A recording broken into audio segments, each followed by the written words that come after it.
That's how I got into it. 1 minute a regular cabbie, the next a respected mafioso. You were all right with killing people? Usually people have a problem with that. You know, I ain't one of those people with a thirst for blood. I don't need violence in my life, and I don't look for trouble, but I also don't have any remorse. They wanted to outsmart us, so we had to outsmart them. No excuses. It was all the same to me. I wasn't interested in the fates of other people. Everybody said it was just business, and that the family sticks together. It was different from living alone and nobody giving a damn about you. Suddenly you're respected by all the people you meet. Everybody knows you can help them, but you can also destroy their lives. And everybody tries to ingratiate themselves to you. And what about the police? You just walked away, just like that, from a massacre. Didn't you have any problem with this? You work for the police. You ought to know. You know, the Mafia runs the whole city. The Salieri family makes over 25 million bucks every year. The papers were full of it. But nobody saw nothing. If they wanted to stay alive. We paid off the bureaucrats $6 grand a month. Your bosses had liquor at trade price and got payouts for special jobs from both Salieri and Morello. Case closed, lack of evidence. Cops would even move shipments of drink for us. I guess you'd have heard something about that. So what about your two friends? Well, they were better off than you'd think. Salieri had a good doc for his boys, and it's not like he ever asked any questions. In a few weeks, they'd be healthy and back on the streets again. The only one who worried us was Morello. He wanted to be the big cheese, which Salieri couldn't let him do. Salieri had no intention of being in second place. You know, a person becomes a Don because of his thirst for power, and he doesn't care about any other rules than his own. That's how it is, Detective. So he'd be his own boss, independent of the police, of the state, of anyone. That's why a person becomes a Don. Salieri and Morello both wanted it all. They kept sparring with each other, but they both knew that if it all blew up, it would be hell. The big difference between them was in their methods. I heard a little story about Morello.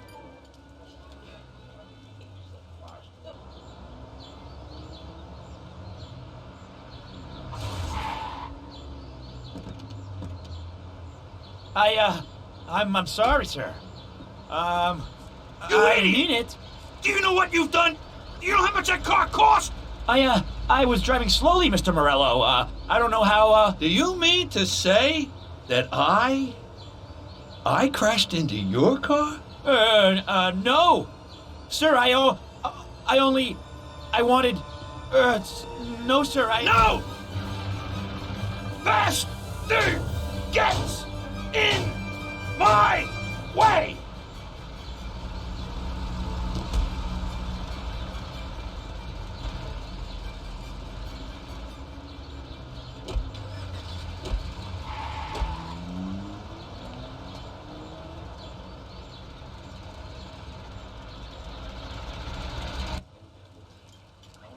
Salieri built his respect as a businessman.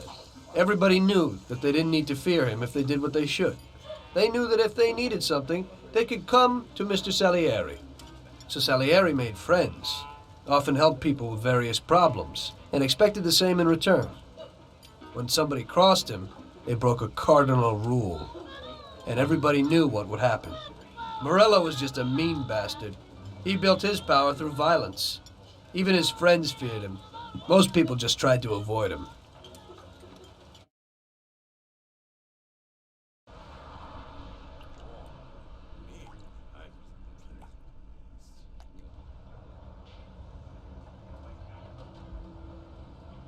Listen, Tommy, I have a delicate job for you. I don't know anyone else who could do it better than you. You're a good driver, and you have experience. Well, to make it simple, tomorrow all the best motors are going to race at the city track. And I bet on one kid who's been a favorite up until now. I helped him along in his career a little. I like fast cars, and I said to myself that I could make back a little on that investment. You understand? And then Ralphie starts saying that some European has come over, and his car is certain to win. Ralphie knows cars. He's real good with them. But otherwise he's a complete moron. What, he couldn't have told me before I bet on the kid? But still, what the hell is a guy, God knows from where, doing here? These are American races.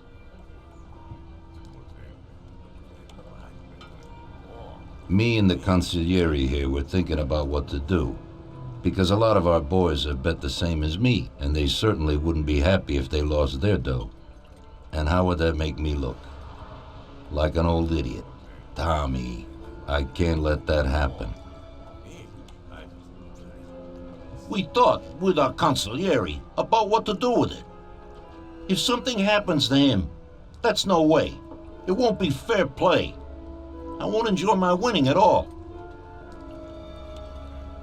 Ralph told me that he knows a guy who guards the racetrack garage. Tonight, you're gonna go there and take this European's car to a mechanic who knows his way around these machines. He'll take a look at theirs and maybe improve ours.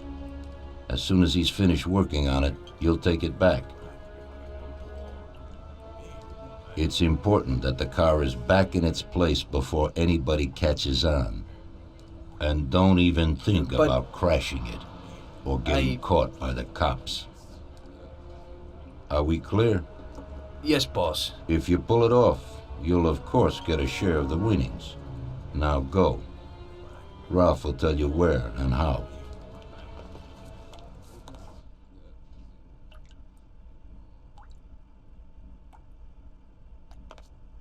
Tom, time's slipping away. Now's not the time to talk.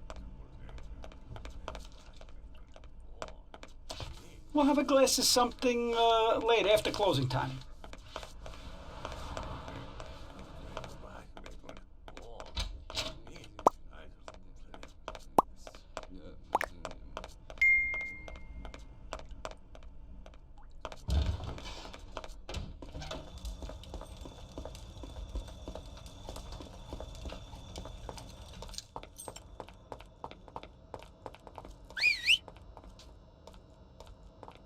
Hey, Ralphie, you got some news about this job? Sure, Tommy.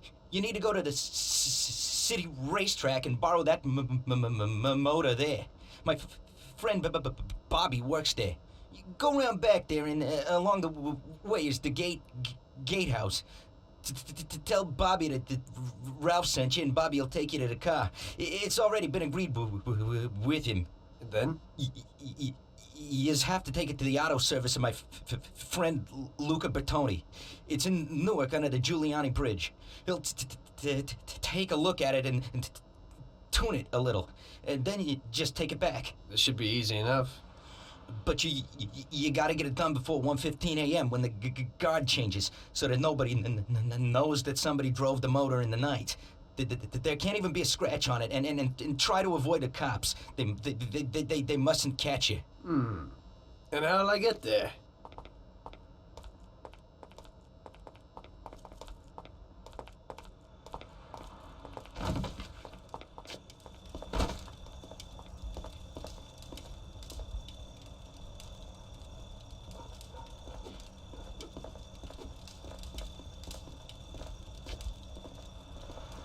Well, I got something new in. Ain't no big thing to swipe one. Watch. You just stick a piece of wire in here and twist it a little, and you get inside where you gotta join these two wires. Yeah, it shouldn't be a problem. Thanks, Ralphie. Now don't you go sparing the gas, Tom.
Evening. You must be Ralph's friend. That's right. Okay, we'll take your car.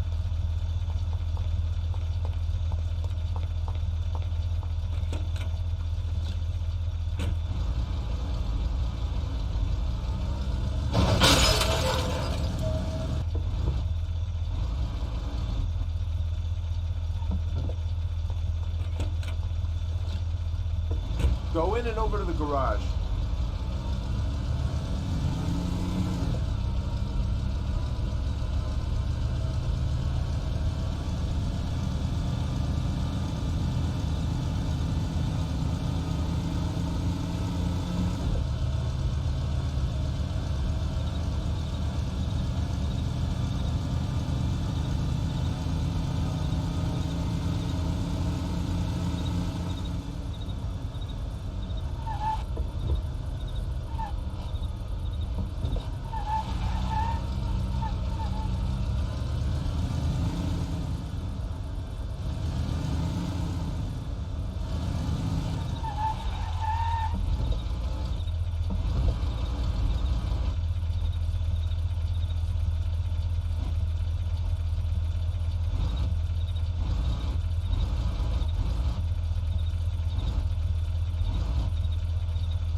Okay, we're here, buddy.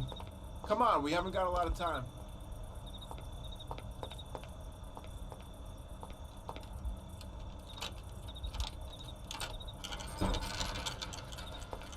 Okay, is that it? Yeah, buddy, be real careful.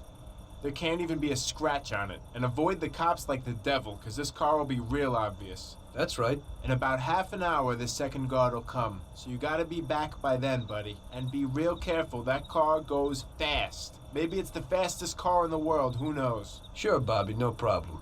I'll take care of it in a half hour.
Hey there, you're from Mr. Salieri, right? I'm Lucas Bertoni. Hi, I'm Tom. They say you can take the bite out of this monster. I reckon so. Well, you'd better get moving. We only have 27 minutes left. That ain't much time.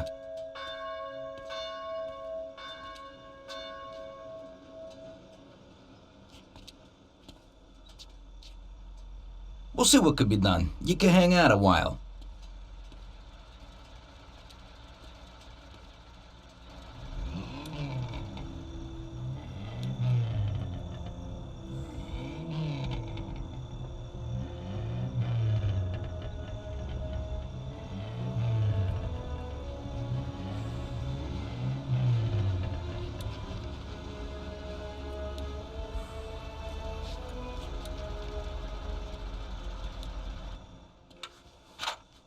Hey, how's it going in there? Just finished. You can go. But you're gonna have to hurry. It ain't gonna run as well as when you first brought it in. Thanks. Mr. Salieri appreciates your work. Sure, give my regards to him. If he ever needs anything again, I'd be glad to help out. I bet on the same driver as him.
So you pulled it off, buddy.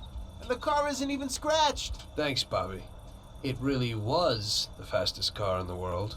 Sure is. We're lucky you managed it. I bet on the Don's car, too. It seems everybody did.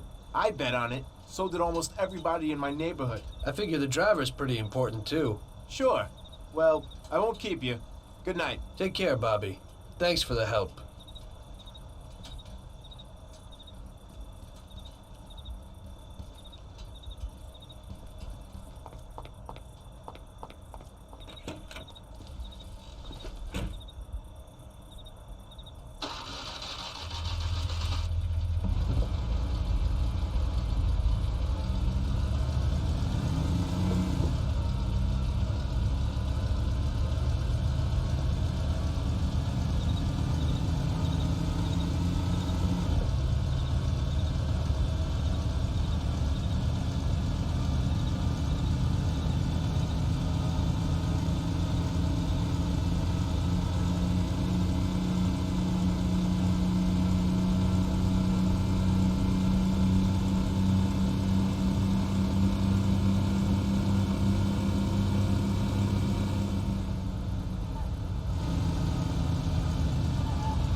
My God!